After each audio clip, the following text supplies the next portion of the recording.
창세기 12장 1절에서 4절까지 말씀 합독하겠습니다. 다 같이 시작. 여호와께서 아브라함에게 이르시되 너는 너의 고향과 친척과 아버지의 집을 떠나 내가 네게 보여줄 땅으로 가라. 내가 너로 큰 민족을 이루고 내게 복을 주어 내 이름을 창대하게 하리니 너는 복이 될지라. 너를 축복하는 자에게는 내가 복을 내리고 너를 저주하는 자에게는 내가 저주하리니 땅의 모든 족속이 너로 말미암아 복을 얻을 것이라 하신지라. 이에 아브라함이 여호와의 말씀을 따라갔고 롯도 그와 함께 갔으며 아브라함이 하란을 떠날 때에 75세였더라. 아멘. 아멘. 네, 우리 강사 목사님 소개하겠습니다. 동순교회 담임 목회 28년 동안 하시고 현재는 원로 목사님이십니다. 그리고 CTS 성사학당 새롭게 하소서 진행을 하시고 또 현재 CBS 올포원 강사님이시고요. 또 경기도 광주의 진세골 영성수련원 원장이시기도 합니다. 우리 서종호 목사님 나오셔서 다시 시작하자 제목으로 말씀 전할 때 많은 은혜 받으시기 바랍니다. 박수로 환영합니다.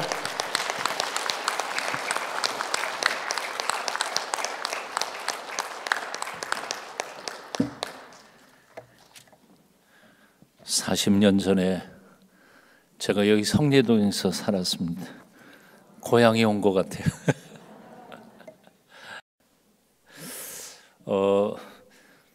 그 율동팀 보면서 해바라기하고 장미하고 무슨 차이가 있을까 관찰을 한참 했는데 해바라기는 좀 뚱뚱하고 근데 보니까 해바라기 아닌 사람도 뚱뚱한 사람이 좀 있더라고요. 그래서 다시 한번 뭔 차이일까 그러고 생각해 봤더니 해바라기는 좀 덜 잘생긴, 배가 좀 나온, 나이 좀 든, 제가 잘못 봤으면 용서해 주십시오. 그래도 너무 고향교회에서 율동 보는 것 같아서 아주 행복했습니다. 수고 많으셨습니다. 신났어요. 제가 나이가 7학년만 아니면 나도 나와서 뛰었으면 뻔했는데. 잠깐 기도하겠습니다. 주님을 찬양합니다. 오늘도 부족한 적을 세우셨사오니 사용하여 주시고 사랑하는 주의 백성들의 마음에 귀를 여시고 부족한 적의 입술을 열어주시어서 오늘 우리에게 꼭 필요한 말씀으로 하나님 전하게 도와주시옵소서. 듣고 삶이 바뀌게 하여 주시옵소서.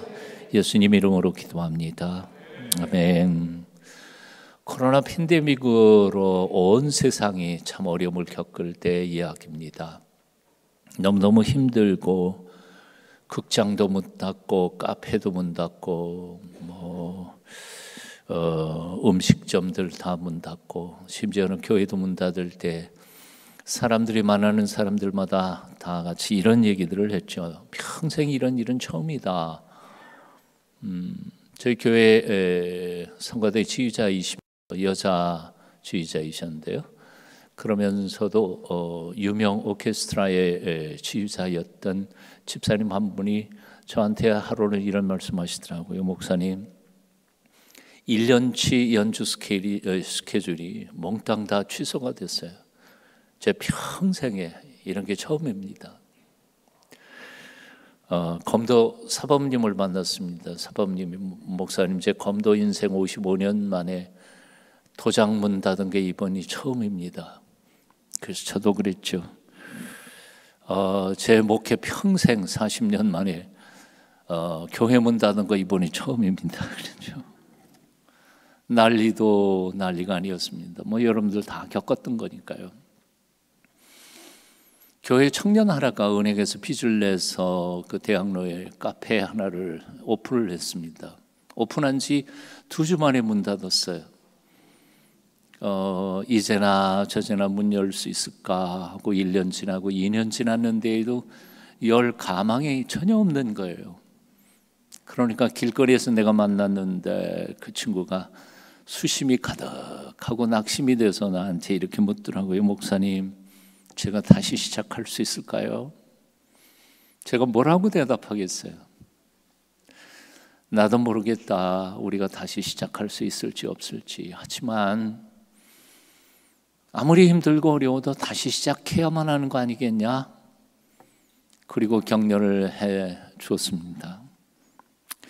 우리 인생에서 당한 일들이 아무리 힘들고 어렵고 앞으로 헤쳐나갈 일이 끝이 보이지 않아도 우리는 우리의 인생을 포기할 수 없는 이유가 두 가지가 있습니다. 첫째는 이 인생 내 인생이니까요. 남의 인생 아니잖아요. 내 인생 내가 책임 안 지면 누가 내 인생을 책임져 주겠습니까? 내가 포기하면 그걸로 끝인 거죠. 두 번째로 이 인생은 한 번 가면은 다시는 돌아올 수 없는 일회, 한 번밖에 없는 인생인데 그걸 어떻게 포기해요? 포기할 수 없어요. 사랑이란 뭘까요? 포기하지 않는 거예요. 어머니는 자식을 포기하는 법이 없어요. 자식놈이 속 썩이면 그놈 앞에 별아별 얘기를 다 하고 금방이라도 집을 쫓아낼 것처럼 소리를 치시지만 돌아앉으면 가슴을 쥐어 뜯으면서 눈물로 하나님 앞에 기도하는 게 어머니지요. 하나님, 저놈의 자식 어떻게 해요? 저놈 좀 살려주세요. 그게 어머니의 사랑이죠. 믿음은 뭘까요? 믿음도 포기하지 않는 거예요. 난 널 믿어. 지금은 그렇게 방황하고 엉뚱한 데 돌아다니고 있지만 언젠가는 너는 돌아올 거야. 넌 본래 착한 놈이었어. 돌아올 거야. 난 널 믿어. 하나님, 저 하나님 믿어요. 지금은 나의 기도도 들어주시지 않으시는 것 같고 이렇게 박대하시는 것 같아도 하나님의 때가 되면 나 다시 회복시켜 주실 줄 믿습니다. 믿음도 포기하지 않는 거예요. 인생도 포기하지 않는 거예요. 우리 어르신들 중에 이런 말씀들을 많이 하셨어요. 잘나도 뭐요? 잘나도 내 낭군. 아이고, 요거 알아들을 수 있는 사람은 나이가 좀 든 사람이에요. 못나도 내 낭군, 잘나도 내 낭군. 못생겨도 그리고 아무리 실패투성이로 상처투성이라도 내 인생 내 거잖아요. 포기할 수 없잖아요. 우리 어머님은 15살에 시집을 오셨어요. 옛날에는 다 그랬어요. 놀리지 마세요. 지금 뭐 40 넘어가도 시집 안 가는 사람들이 있는데 갈 생각을 안 해. 우리 외할아버지가 우리 어머니한테 그랬대요. 14살 때. 네 신랑 봐놨다. 말도 못하고 부끄러워서 그냥 숨도 못 쉬고 그러셨다 그래요. 그러더니 6개월 지난 다음에 날짜 잡았다 그러시더래요. 그리고 6개월 만에, 그러니까 이제 말씀하신 지 한 1년쯤 된 해에 집 마당에다가 이렇게, 옛날에는 전통 혼례를 했으니까 어머니가 이렇게 면사포 이렇게 쓰고 그 사이로 이렇게 처음 본 거예요, 우리 아버지를. 참, 그러고도 시집을 갔어요. 그래서 제가, 엄마, 아버지 어떻게 생겼습니까? 그랬더니 진짜 못생겼더라. 키는 조그만 게, 새까만 게. 그럴 수밖에. 우리 아버님 농사 지셨거든요. 뭐 태양볕 아래서 밤낮 했으니 뭐 새까맣겠죠. 거기다가 키는 조그맣고. 저는 우리 어머니 쪽 닮아가지고 키가 좀 큰 편입니다. 옛날로 치면. 우리 아버님은 조금 작으셨어요. 그래서 제가 짓궂은 마음에 어머니한테 이렇게 말했어요. 어머니, 도망가 버리지 그랬어요. 그랬더니 어머니가 하신 말씀이, 에이, 그럴 수 있니? 그리고 한 평생을 그렇게 사셨어요. 6남매 키우시고 그중에 제 위에 셋이 10살 넘어가기 전에 다 죽었어요. 제가 넷째고 밑에 누이 동생 둘이 있고, 그런 고생 저런 고생을 다 하시면서 한평생을 사시고, 아버님 돌아가시기 한 7년 전쯤에 중풍으로 반신불수가 되셨는데요. 7년 동안 병 구원하시고 뭐 내색 불 켜시는 법이 없이 그 시집 갈 때 얼굴도 못 보고 시집 온 그 낭골이 뭐가 그렇게 기특해서 그렇게 사랑하셨을까. 돌아가시고 난 다음에 장례식에서 제일 서글프게 우시던 분이 어머님이셨죠. 어머님 참 아버님을 사랑하셨던 것 같아요. 어머님이 늘 하시던 말씀이 그거예요. 잘나도 내 남군, 못나도 내 남군. 아무리 못생겼어도, 그리고 아무리 상처투성이에 피투성이에 인생이라 할지라도 우리는 우리의 인생을 포기해서는 안 될 거라고 생각합니다. 왜요? 사랑 때문에라도, 믿음 때문에라도, 내 인생 때문이라도 우리는 포기해서는 안 될 겁니다. 헤어질 생각을 너무 쉽게 하지 마십시오. 버릴 생각도 너무 쉽게 하지 마십시오. 사람은 쓰다가 버리는 물건이 아니에요. 사람을 어떻게 하든지 함께 사랑하며 같이 끝까지 가야 할 존재들이 사람이에요. 요즘에는 사람을 그냥 물건 쓰는 것처럼 보기 싫으면 그냥 자르고 내버리고, 이런 세상은 잘못 가는 세상이죠.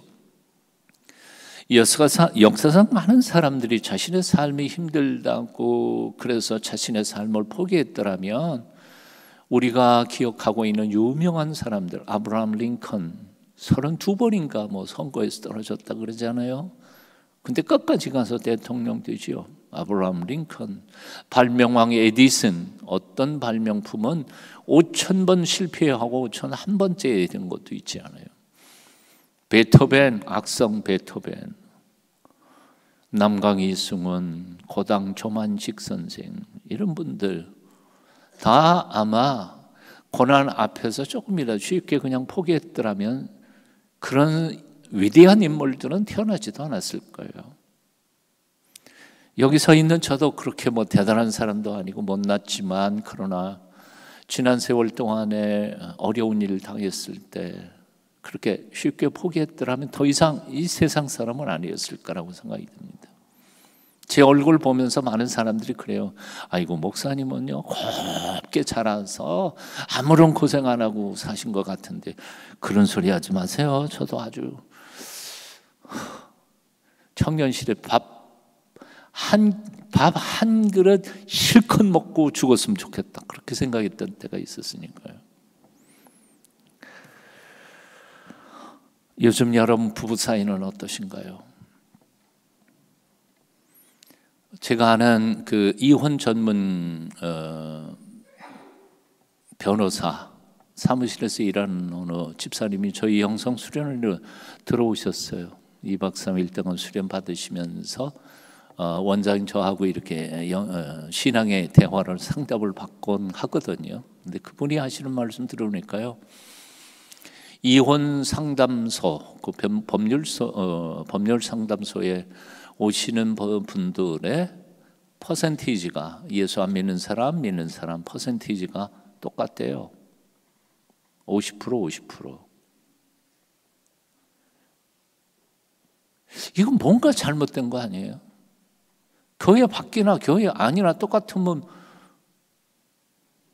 이러고도 우리는 하나님을 믿는다고 말할 수 있을까 하는 거예요.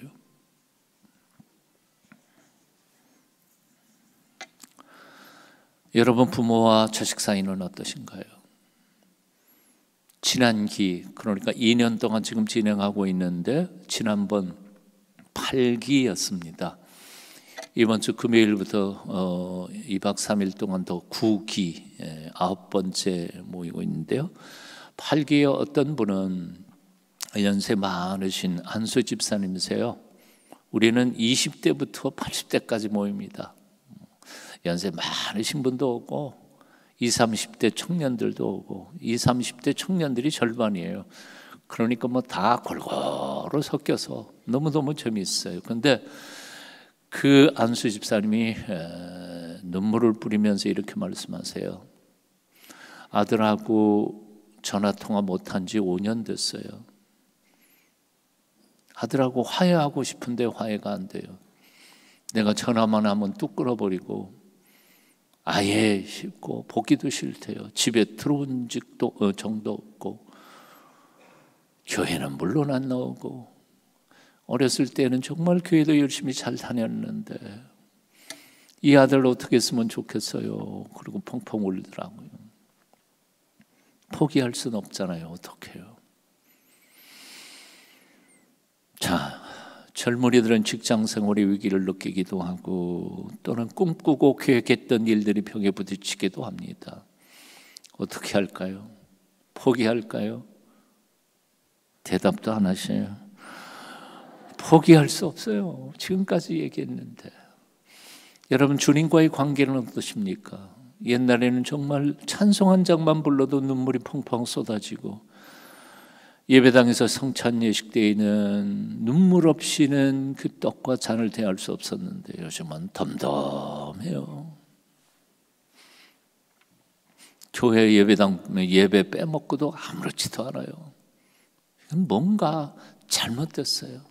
다시 시작해야 돼요. 여러분, 무릎을 꿇고 다시 하나님 앞에 소리 질러 하나님 첫사랑을 회복하기를 원합니다. 나 다시 한번 만나 주십시오. 성령이여 내 가슴속에 다시 한번 불을 붙여 주십시오 하고 기도를 시작하실 수 있기를 축원합니다. 히브리서 13장 5절 제가 좋아하는 말씀인데요. 그가 친히 말씀하시기를 내가 너희를 결코 그랬어요. 결코 너희를 버리지 아니하고 너희를 떠나지 아니하리라. 결코 너희를 버리지 아니하고 떠나지 아니하리라. 하나님이 우리를 버리지 않으시겠대요. 너희를 떠나지 않겠다. 항상 함께 있겠다 말씀하셨는데 하나님이 우리를 버리지 않으시고 우리와 함께 계신다면 우리가 걱정할 게 뭐가 있어요? 전능하신 하나님이신데 못 풀 문제가 어디 있겠어요? 나는 불가능하다고 생각해서 절망하고 낙심하고 있을지 몰라도 하나님은 하실 수 있는데 왜 포기해? 포기할 수 없어요. 그러므로 우리는 마음속에서 포기할 마음이 10번, 100번, 10,000번 자꾸 생긴다 할지라도 그때마다 나 자신을 향하여 뭐라고요? 포기하지 말자. 포기하지 말자. 다시 시작해보자. 그리고 결심하셔야 돼요. 다른 사람이 포기하려고 하는 사람이 있다 하더라도 등 두들기면서 포기하지 말자. 포기하지 맙시다. 다시 시작해 봅시다. 하고 격려해야 할 줄로 믿습니다. 아멘만 하지 말고 옆에 있는 사람하고 실습 한번 하시겠습니다. 둘씩 짝지어가지고 옆에 있는 사람 등 두들기면서 다시 시작합시다.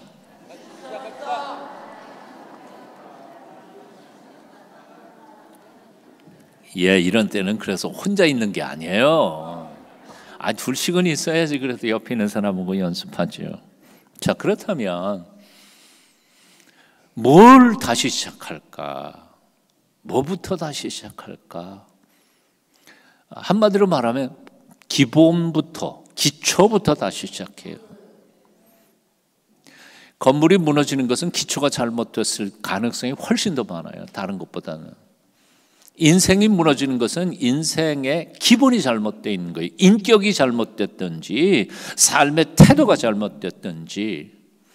운동선수가 슬럼프에 빠지는 것은 기본이 잘못돼서 그래요. 기본을 잃어버려서.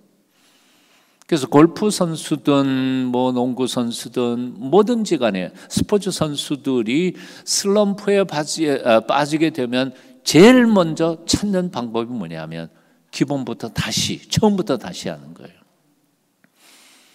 제가 CBS에서 새롭게 하소서 진행할 때 게스트로 오신 분이 바로 최경주 선수예요. 그 유명한 골프 선수 있잖아요. 예. 전라도 저촌 섬에서 태어나셔. 거기가 고향인데 당신이 세계적인 거기에서 뭐 골프 선수로 날리고 있었지만 그러다가 슬럼프에 빠졌어요. 그 어떻게 극복했냐? 그리고 녹화하기 전에 그 대기실에서 물어보니까 그 얘기를 하더라고요. 섬에 다시 돌아가서 옛날 처음 골프채도 없어서 그럴 때에 그 쇳덩어리를 가지고 다시 기본을 시작해서 한 2, 3개월 만에 회복을 했다 그렇게 얘기하더라고요. 기본이 안 돼 있는 목사님은 목회하기 힘들어요. 엉뚱한 짓만 해. 기본이 안 돼 있는 교인은요, 교회에서 하나님께 영광을 돌리기보다는 교회에서 쌈질하고 펴라펼지 감투만 생각하고 교회에서 줄 세워가지고 이 사람 저 사람 교회를 분란시키는 것, 신앙의 기본이 안 돼 있어서 그래요. 기독교인의 기본은 뭘까요? 한마디로 말하면 믿음이에요. 믿음. 속에 믿음이 없는데 기도를 아무리 크게 해봐요, 무슨 소용이 있어요? 속에 분명한 똑똑한 믿음이 없는데 교회에서 봉사 열심히 아무리 해봐야 소용없어요. 중심에 믿음이 잡혀있지 않는데 뭘 한들 그가 제대로 하겠습니까? 세상에는 여러 가지 힘이 있다고 그럽니다. 첫째는 근육의 힘이에요. 근력이라고 하죠. 두 번째 힘은 바로 돈의 힘, 금력, 그것도 힘이 있어요. 그리고 지식의 힘도 있습니다. 지식이 있는 사람은 지식이 없는 사람 앞에서 자신 있게 말해요. 아는 게 별로 없는 사람은 말하기가 참 어려워요. 왜냐하면 자기가 말하는 게 옳은지 틀린지 잘 모르니까요. 돈 있는 사람은 괜히 힘이 세죠. 돈 없는 사람은 돈 있는 사람 앞에서 뭔가 꿀리는 것 같아요. 그리고 돈 있는 사람은 그 돈으로 사람을 부리잖아요. 돈 없으면 돈 있는 사람한테 가가지고 그 돈에 매여서 일해야 되니까. 돈도 힘이에요. 권력도 힘이에요. 정치적인 힘. 정치적인 힘을 보니까 그렇지다. 죄 없는 사람도 죄 있게 만들어가지고 고생 죽도록 시키기도 하고요. 죄 있는 사람도 사면해가지고 대단하게 만들어요. 제 평생에 가만히 보니까요. 여의도에서 굉장히 큰 금융회사 하던 사람에게 어떤 정권이 거기에 있는 대통령 아들이 가가지고 정치자금 좀 내라 그런다. 미국에서 공부하신 이분은 그런 거 모르거든요.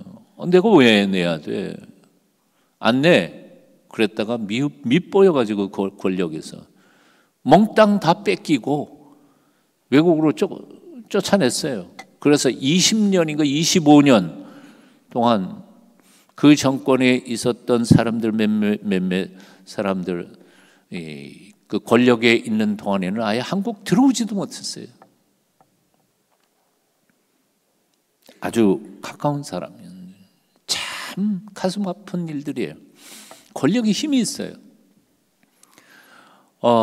이것도 그러더라고요. 나이 든 사람들이 젊어서 준비해야 할 게 많이 있다 그래요. 그 중에 첫 번째가 노후가 되면 돈이 좀 있어야 먹고 사는데 노후 보내는데 고생 안 한다. 그게 이제 일설이었는데 요즘은 바뀌었대요. 뭐가 바뀌었냐면 돈 있어도 소용없어.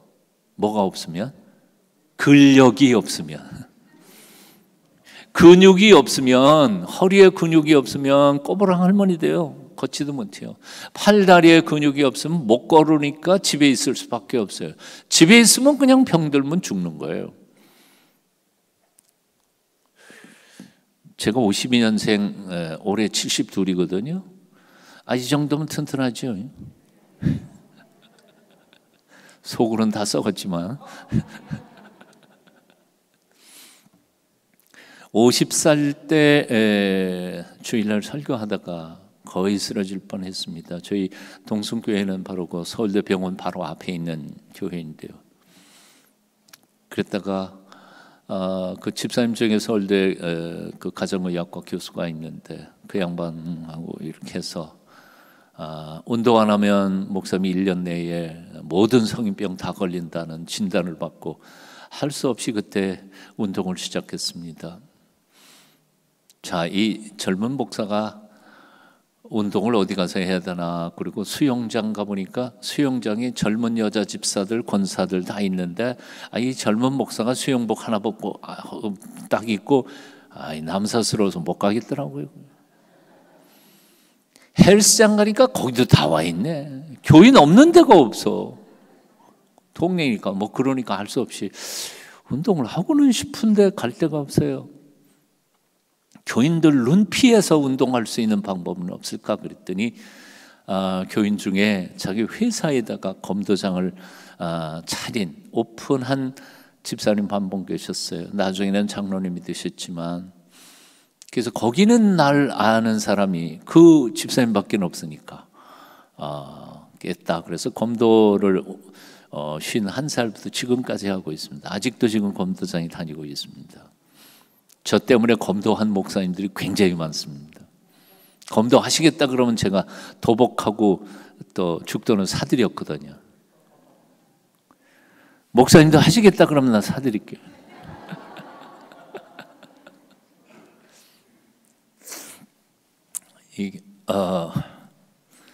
근력 얘기하려고 그러다 보니까 엉뚱한 소리 여기까지 왔습니다.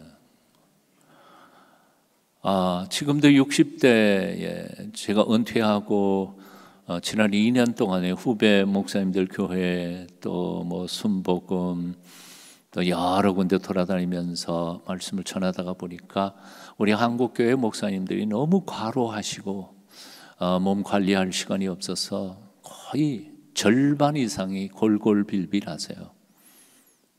목사님들이 자기 체력 관리하는 게 시간도 그렇고 여유도 없고 그래서 많이 힘드시는데, 우리 목사님은 시간 좀 많이 여러분 주셔서 운동도 하시고, 이제 그만하겠습니다 이런 얘기. 이거 제 글이 아니고 다른 사람이 쓴 거니까 오해하지 마십시오. 이 근력과 금력과 권력과 이런 것들은 한 가지 공통점, 특징이 있습니다. 그것은 뭔고 하니 세월 앞에서 힘을 못 쓴다는 거예요. 세월만 지나가면 뭐 다 똑같은 거예요. 요즘 힘드세요? 세월 앞에서는 아무리 힘센 장사도 맥을 못 쓰고요. 아무리 이쁘던 미모의 배우들도 뭐 나이 들면 그게 그거예요. 다 우리 마누라나 뭐 그 유명 여배우나 뭐 비슷하더라고요. 60쯤 되면 배운 놈이나 못 배운 놈이나 똑같고, 70대면 이쁜 여자나 안 이쁜 여자나 똑같고, 80쯤 되면 돈 많은 놈이나 없는 놈이나 똑같고, 90쯤 되면 산에 누운 놈이나 집에 누운 놈이나 똑같아.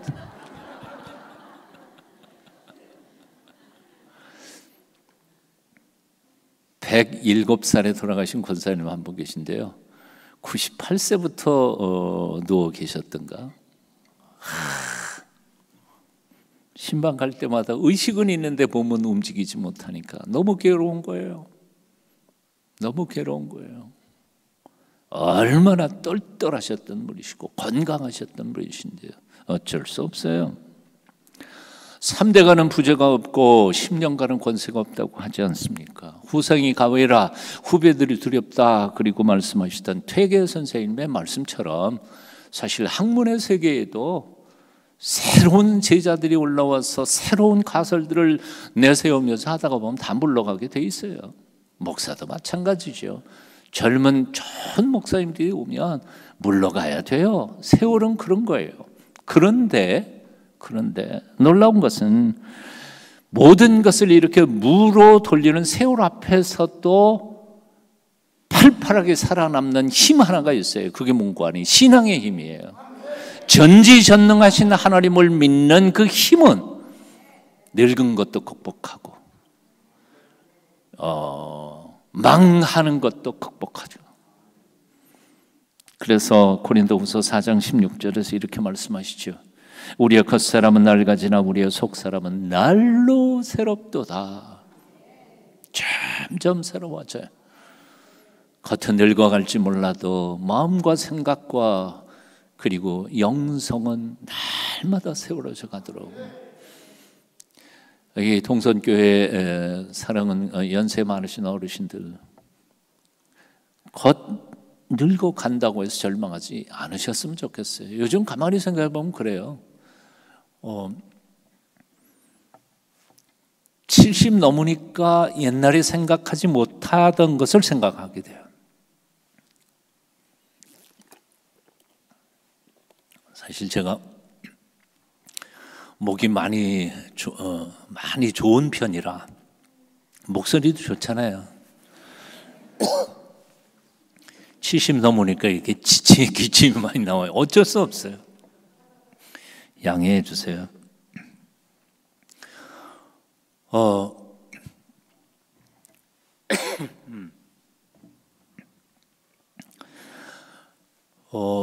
60 넘어 제가 50대일 때 60 한갑 지난 선배 목사님이 그러시더라고요. 야, 60은 돼야 목회가 뭔지 알아. 그래서 나 기죽이는 줄 알아서 나이 먹었다고 뭐 나이로 날 누르려고 그러나 그랬더니 60 넘어서 생각하는 것과 50대 생각하는 것과는 차이가 있더라고요. 물론 나이만 먹는다고 다 성숙하는 건 아니에요. 근데 60대 생각 못했던 거 70대니까 아하, 하나님의 뜻이 이런 거구나. 제가 그래서 작년 재작년 교회 은퇴하면서 교인들한테 이렇게 마지막 설교를 했습니다. 참 이 무식한 목사가 지난 28년 동안 여러분들 말씀 전한다고 가르쳤는데 지금 생각해 보니까 너무 무식한 소리들 많았던 거 용서해 주시라고. 이제 조금 성숙해 가는데 이제 목회 그만둬야 돼요. 참. 로마서 8장 28절은 이렇게 말씀합니다. 우리가 알거니와 하나님을 사랑하는 사람들 곧 그 뜻대로 부르심을 입은 사람들을 위하여 하나님께서는 모든 것을 합해서 가장 좋은 것 만들어 가고 계십니다. 물론 이거는 우리 성경 번역 그대로는 아닙니다. 제가 헬라어 원전과 비교해서 제가 사역한 건데요. 하나님께서 모든 것을 합해서 모든 것 속에는 불행한 것도 포함돼요. 내가 암 수술한 것도 포함돼요. 대학 단번에 못 들어가고 재수 3년 한 것도 포함돼요. 심지어는 자식 먼저 간 것도 포함돼요. 다 포함해서 가장 내 인생에게 가장 좋은 것을 지금도 만들어 가고 계십니다. 헬라 원전에 보면 그게 현재 진행으로 되어 있어요. 그게 하나님의 놀라우신 섭리예요. 저희 큰아버지가 한의사이셨어요. 그런데 거기 집에 가보면 이렇게 약장이 있잖아요. 조그마한 서랍들이 많이 있는 거, 새까맣게. 근데 그 많은 약장 옆에 특별히 제작된 약장이 조그만 게 하나 더 있어요. 조그만 거예요. 호마이카로 딱 칠해놓은 건데 거기에는 이렇게 빗금 짓고 까만색과 빨간색이 지어놓고는 거기다 독약 이렇게 썼어요. 그리고 그건 항상 잠가놔요. 그래서 내가 어린 나이에 물어봤어요. 큰아버지는 사람 죽어가는 사람 살리는 사람 아니에요? 어떻게 사람 먹으면 죽는 독약을 왜 가지고 있어요? 그랬더니 큰아버지가 하는 말씀이 독도 잘 쓰면 죽는 사람까지도 살아난단다. 그 말씀, 그거를 얘기를 들으면서 제가 감동을 받았어요. 그 후에 내가 전능하신 하나님을 만나고 나니까 그렇더라고요. 하나님은 전능하신 분이셔. 그래서 우리가 좋은 것만 가지고 우리의 인생을 좋게 만들어가는 거 아니에요. 우리가 당하는 불행까지도 용하신 의사이신 하나님이 다 조제해서 섞으면 내게 가장 좋은 약이 나온다고. 그러니까 내 손자 녀석 이번에 대학 떨어졌다 그러고 절망할 필요가 없어요. 제가 있던 교회에서는 그 친구가 있어요. 서울대 들어가기도 좋은데 겁나가지고 연대에 넣었다가 떨어졌어요. 떨어진 지 일주일 만에 그 친구가 내가 교회에서 만났는데, 목사님, 하나님이 내년에 나 서울대 붙여준다고 그러셨어요. 그래서 드디어 얘가 돌았구나. 그래서 얼마나 기대가 있었으면. 그런데 1년 뒤에 진짜 들어갔어요. 서울대 정예과에. 와, 그럴 수도 있네. 그러니까 걔가 믿음이 좋고 목사인 나는 믿음이 없었던 거예요. 그럴 때가 많아요. 하나님은 그렇게 모든 것을 합해서 선을 만들어 가시는 하나님이시다. 묻습니다. 요즘 무슨 힘으로 사세요? 뭐 믿고 사세요? 청년 시대 CC 멤버였는데 길거리에 가서 전도하니까 예수 믿고 천당 가세요. 그리고 사형제 들고 전도하니까 어떤 술 취한 아저씨가 그러더라고요. 임마, 예수를 믿으려면 내 주먹을 믿어라 그러시다. 근데 내가 그 주먹 보니까 별로 세 보지도 않았어. 혹시 근력 믿으시고 사세요? 별 볼 일 없어요. 별 볼 일 없어요. 유도 선수 출신의 중학교 때 우리 도서관 관장인 학교의 도서관 관장이셨던 유도 선수 출신의 그 선생님이 여름에, 저는 고향이 강원도 춘천인데요, 소양강에서 뱃놀이 하다가 떠나셨어요. 이 학교에 가보니까 돌아가셨대. 건강한 사람이 오히려 운동선수 출신이 오히려 단명할 수도 있어요. 빌빌 골골하면서 김영석 교수님처럼 100살 넘어갈 수도 있거든요. 김영석 교수님도 아시잖아요. 몇 살 때 죽을지 몰라서 20대 30대 저거 언제 죽나 그리고 걱정을 하셨다고 그랬잖아요. 빌빌 골골하는 사람은 오히려 오래 살 수 있어요. 그러니까 뭐 내가 권력 뭐 보약 먹고 어쩐다고 해서 오래 사는 건 결코 아니에요. 제가 뭐 검도한다 그래서 내가 오래 살라고 검도한다고 생각하지 마세요. 왜냐하면 늙어서 우리 딸들, 저는 딸만 둘인데요, 딸들에게 짐 되고 싶지 않아요. 마지막 순간까지, 마지막 호흡까지 주님께서 원하시는 일 감당하다가 건강하게 그냥 딱 떠나기를 원해서 내 몸 관리하는 거죠. 병드는 이유가 뭐예요? 자기 몸 관리 안 하니까 병들고 있는 것이죠. 엉뚱한 얘기 같습니다. 자, 신앙의 힘이 왜 다른 힘들과는 달리 그렇게 힘이 있는 것일까요? 어떤 사람들은 이렇게 생각해요. 믿음이 힘이 있대. 자기 믿음을 강조하는 사람들이 있는데 그건 아니에요. 그건 성경적 믿음이 아니에요.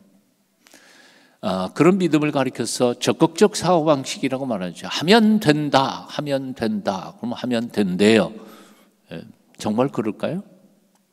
저 미국의 남쪽 지역의 어느 목사님, 지금 뭐 설교 본문도 많이 나오고 번역도 많이 되어 있습니다만, 그 목사님 그 positive thinking이라고 적극적 사고 방식 주장하시는 목사님들 제법 많아요. 한국에도 좀 있지요. 뭐예요? 믿습니다. 그러면 돼요? 아니요. 41년 목회했는데요, 믿습니다를 100만 번 외쳐도 안 되는 건 안 돼. 믿음 그 자체가 힘이 있는 게 아니에요. 우리의 믿음의 대상이신 하나님이 위대하셨어. 하나님이 위대하신 분이고 하나님이 하시는 일이지, 내 믿음 아침에는 믿을 것 같다가도 점심때쯤 되면 아리까리하고 저녁에는 하나님이 의심되는데 그 믿음 가지고 뭘 어디를 가요? 하나님이 위대하셨어. 믿음이 위대한 것뿐이죠. 그 적극적 사고방식이라고 하는 생각, 아이디어를 시작하신 분이 바로 놀만 빈센트 박사인데요. 그분이 책을 썼어요. Positive Thinking이라고 하는 책을 썼는데 한국에도 번역해서 오래전 많이 했는데 요즘은 뭐 잘 찾기 힘드는데요. 그 책 안에 놀만 빈센트 필 박사는 적극적 사고방식의 핵심, 키가 어디에 있느냐? 빌립보서 4장 13절이 있다고 얘기했어요. 거기에 빌립보서 4장 13절 여러분 아시는 거죠? I can do all things in him who strengthens me. 예, 띄워주시네요. I can do all things. 나는 모든 거 다 할 수 있어. 그런데 사람들은 여기만 해. 그 뒤에는 잊어먹어. 아니에요. 힘의 능력이 어디 있냐면 뒤에 있어. 힘. Who strengthens me? 나를 강하게 하시는 분. 그래서 우리 한글 성경에서는 내게 능력 주시는 자 안에서 내가 모든 것을 할 수 있는 거지. 예수님 때로만 난 아무것도 아니에요. 헛개비예요. 그걸 기억해야 돼. 그런데 너무 많은 사람들이 자기가 100일 기도하면 뭐 될 것 같아. 40일 금식 기도하면 뭐가 이루어진대. 아니, 40일 금식 기도했다고 해서 기적이 일어나는 게 아니라 그 기도를 받으시는 하나님이 역사하시는 거지. 우리는 자꾸 거꾸로 가면 안 됩니다. 그러면 이 하나님의 신앙, 이 믿음에 대하여 그 믿음의 정체가 뭔지를 생각을 해야 합니다. 우리가 성경에서 생각하는 그 믿음 두 가지의 특징이 있습니다. 첫 번째는 하나님이 우리를 먼저 찾아오셨다는 거죠. 우리가 먼저 하나님 찾은 게 아니라 세상의 모든 종교는 다 자기가 복 받으려고 내게 복 줄 만한 신이 어디 있을까 하고 찾아다녀요. 산에도 찾아가 보고 뭐 들에도 가고 뭐 무당도 찾고 이게 세상 모든 특징이에요. 그런데 성경적 신앙은 문과니 아브라함이 하나님을 먼저 찾은 게 아니에요. 아브라함이 죄 가운데 있는데 우상 숭배하고 있는 그 죄의 현장 속으로 하나님께서 찾아오셨어요. 먼저 찾아오셨어요. 아까도 제가 꽤 오래 했네요. 제가 몇 분에 끝나면 돼요? 9시 30분까지? 이거 뭐 아직 20분은 있네요. 저희 어머님이 형 둘하고 누나 하나가 10살도 못 지내고 다 그야말로 뭐 어떻게 죽었어요. 뭐 비명 행사는 아유 이상하게 하여튼 다 죽었습니다.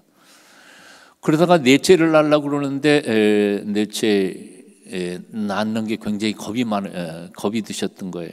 그래서 70리 떨어져 있는 절에 올라가가지고 100일 불공 들여서 낳은 게 저예요. 제가 아주 유명한 도사가 될 뻔했습니다. 뭐 저 스님이 되거나.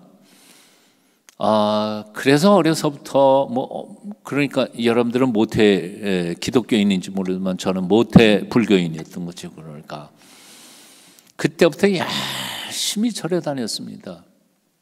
제 마음속에는 두 가지의 고민이 있었어요. 첫째는 나는 언제 죽나 하는 거죠. 형 둘 누나 하나가 다 10살 전에 죽었다니까 뭐 어떤 형은 뭐 3살 때 죽고 어떤 누나는 뭐 초등학교 3학년 때 죽었고 뭐 그러니까 난 언제 죽나 그런 죽음에 대한 공포가 있었던 거죠. 그러니까 어머님이 뭐 염주 걸어주는 이거 뭐 알 굵은 거 그것도 그냥 보통 염주가 아니라 스님들이 걸는 염주 그거 걸고 체육 시간에 뛰고 뭐 그랬으니까요.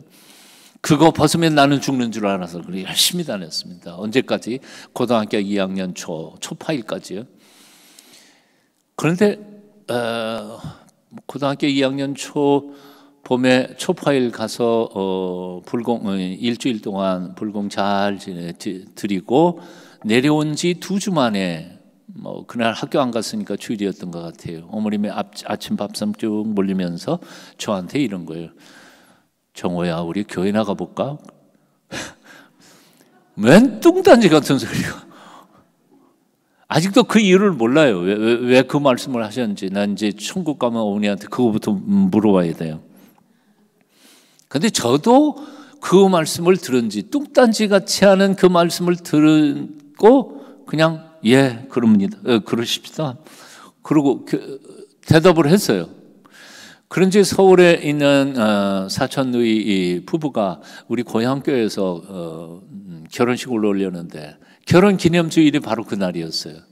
그래서 와서 그 교회 가다가 교회 가는 길 앞에 우리 집이 있었으니까 들어와서 인사하고 간다고 이제 인사하고 가려고 그러는데 우리 어머님이 얼마나 화끈하셨던지 야 우리도 교회 가기로 했다. 그러니까 두 분이 깜짝 놀라는 거예요. 얼마나 절에 열심히 다니는지 전도도 함부로 못했던 거예요. 한마디도 못했어.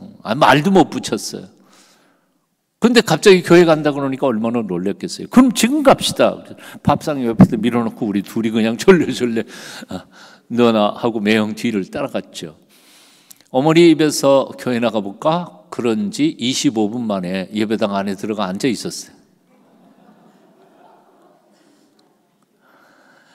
기적 같은 일이었죠.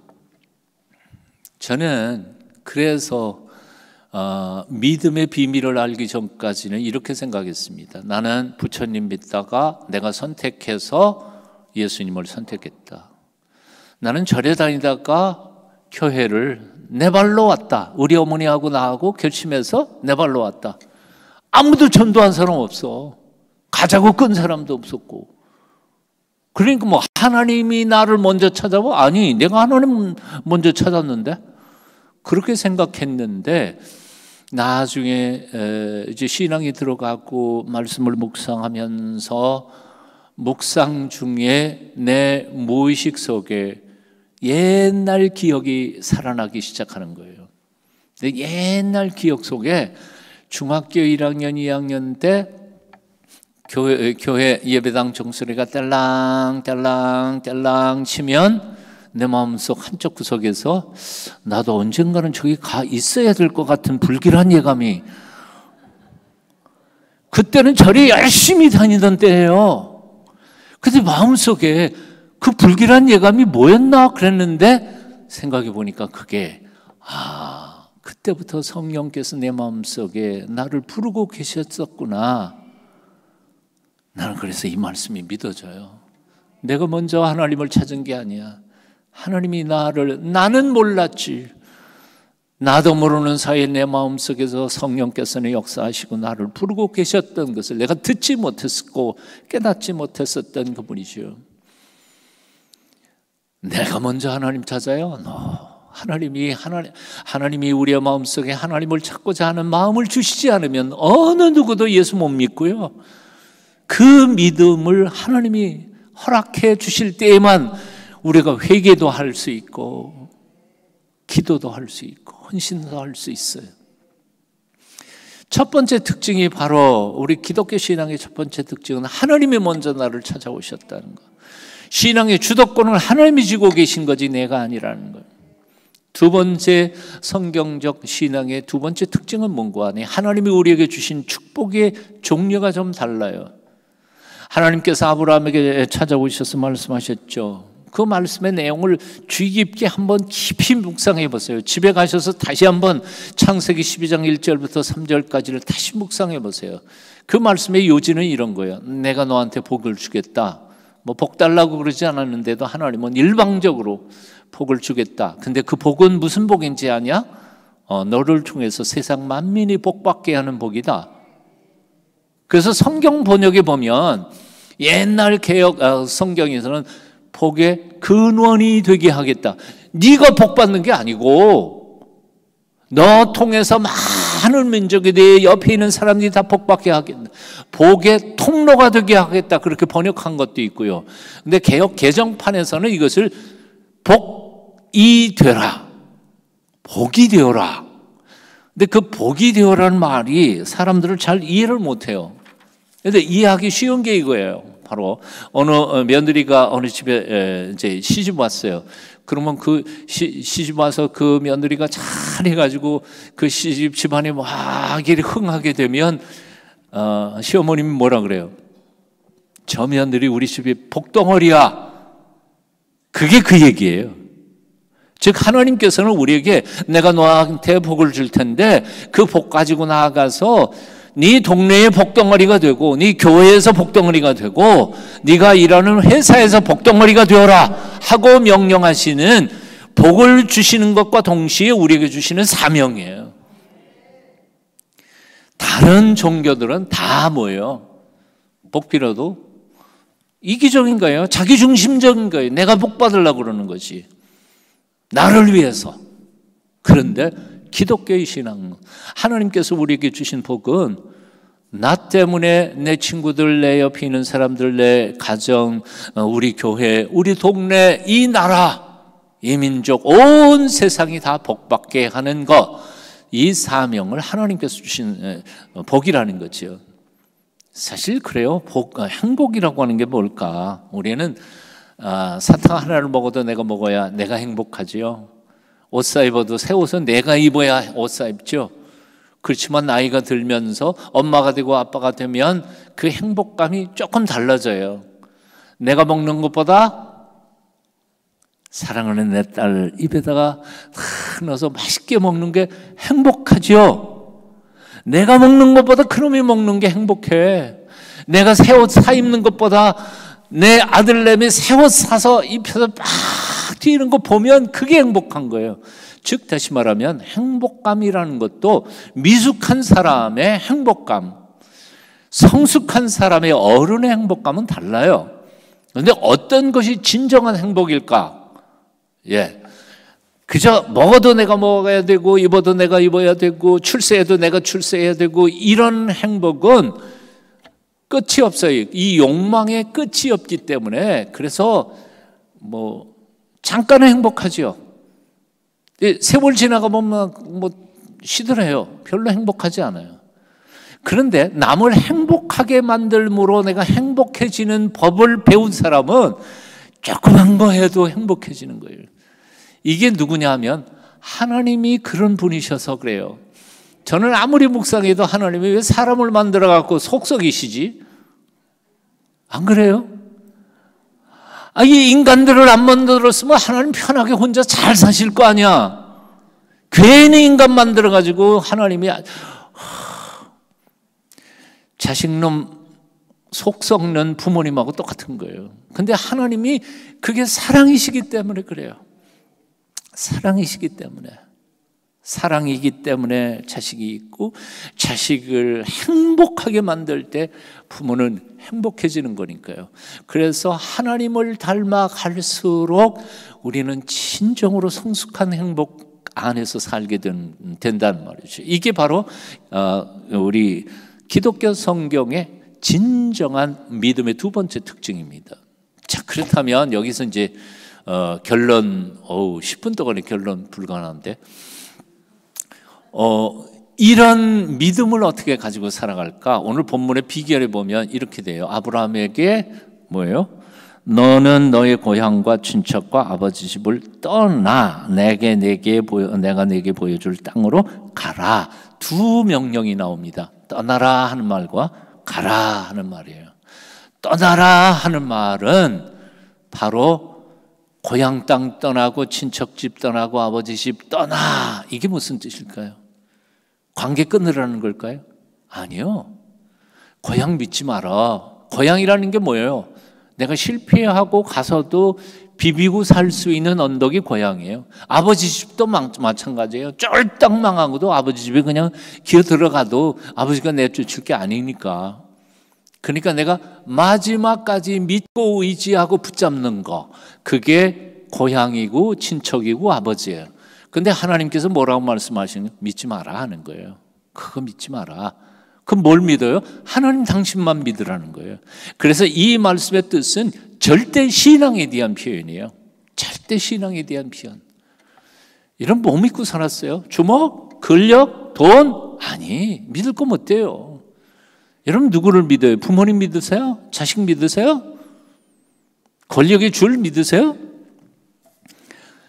믿지 못할 것을 믿는 것을 우리는 미신이라고 그래요.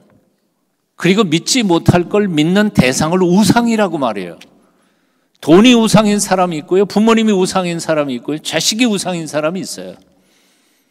믿을 거 하나도 없어요. 40년 목회했는데요. 엄청 부자였지만 하루아침에 재산이 날아가는 거. 훅 날아가요. 수백억, 수천억 훅 날아가요.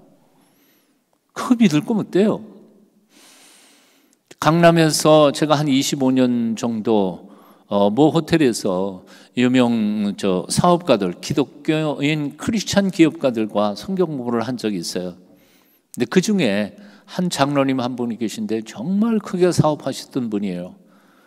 자기 밑에 있는 사람 아주 완전히 뭐 아들보다 더 믿는 부하 직원이 하나 있었는데 다 맡겨놨어요. 워낙 골프를 좋아하셔서 1년에 거의 한 6개월은 해외를 다니면서 골프 치시던 분이에요. 그런데 어느 날 그 믿었던 친구가 살짝 뽑아가지고 다 해서 해외로 도망가 버렸어요. 어디로 갔는지도 모르고 찾아내기도 힘들고. 그날 아침 성경 공부하고 이 같은 테이블에 앉아서 옆에 앉아 계시는데 내가 뭐라고 말하겠어요 그 장로님한테.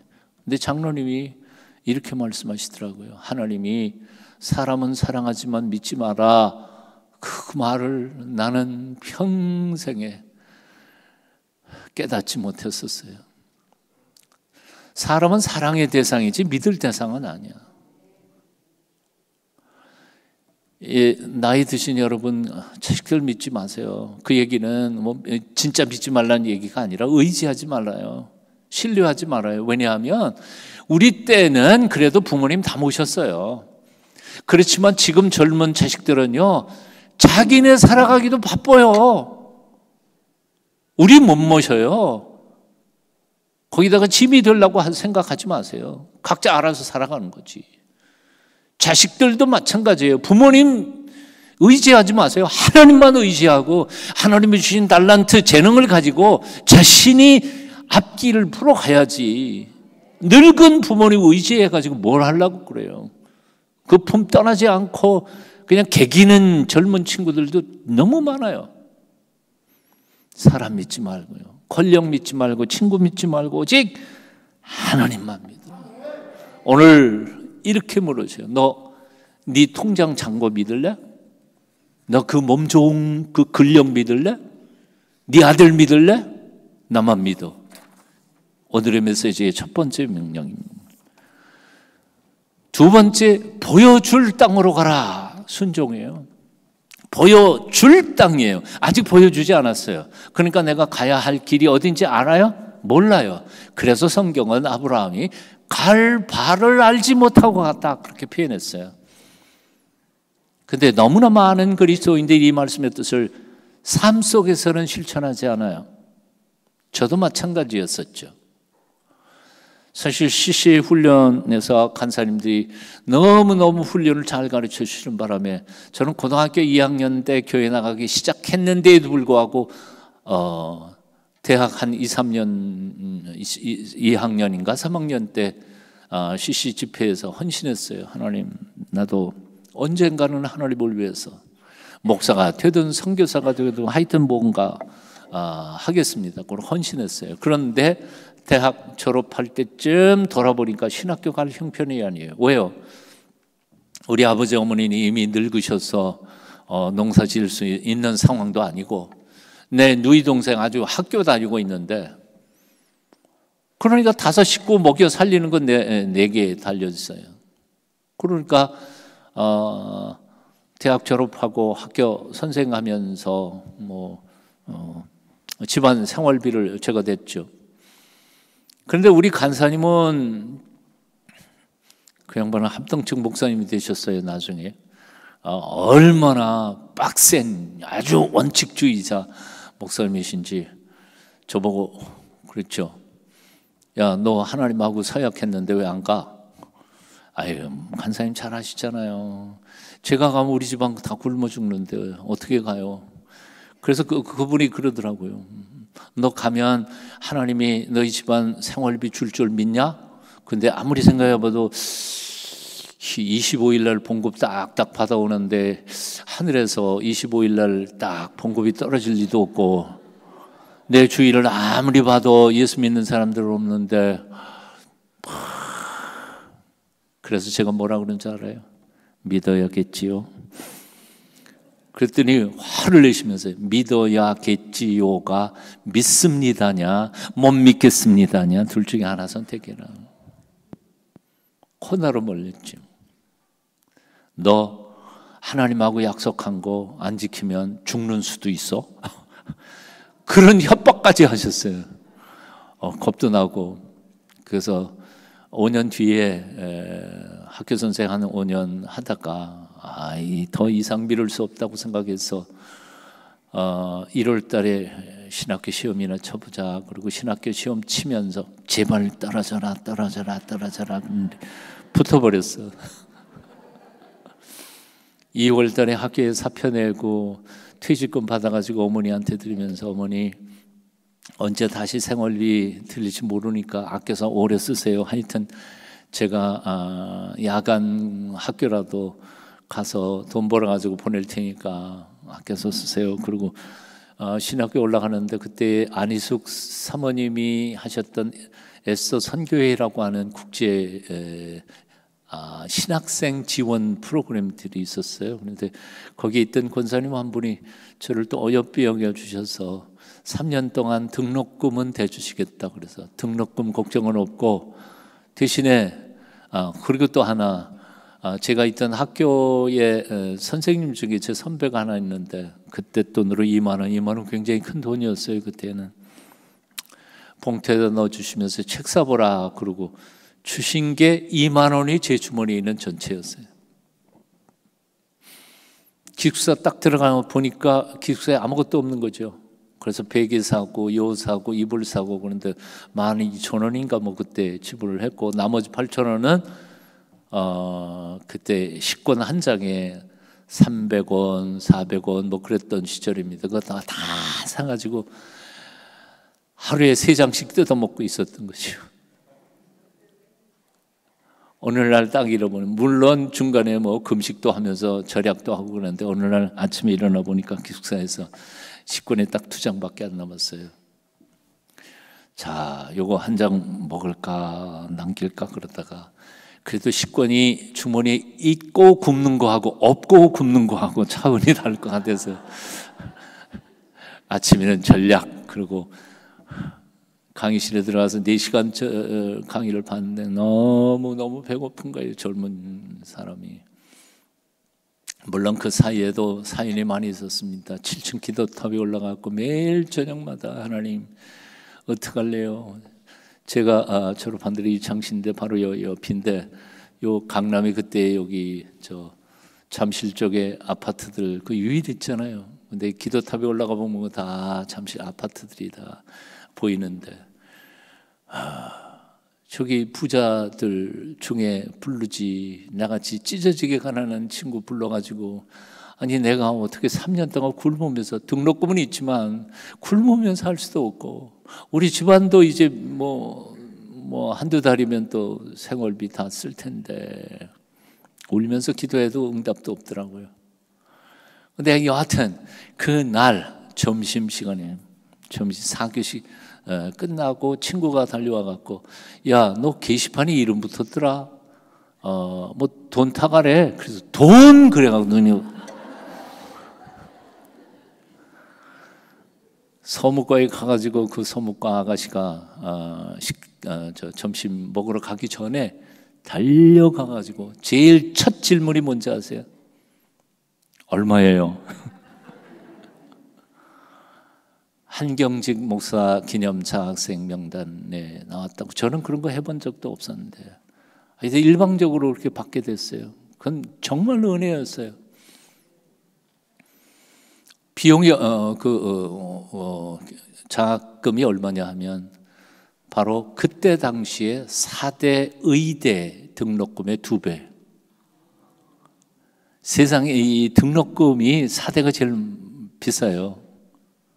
그리고 4대 중에서도 의대가 비싸요. 왜냐하면 뭐 의료 뭐 이런 것 때문에 2배를 그것도 아무런 조건 없이 3년 동안. 그래서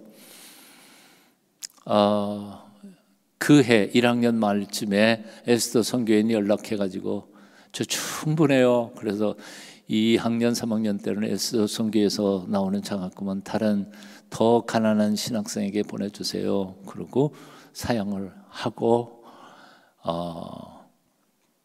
그렇게 3년 동안 보냈는데요. 2학년 때 제가 장가 갔거든요.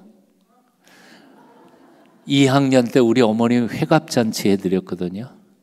3학년 때 내 밑에 동생 시집 보냈거든요.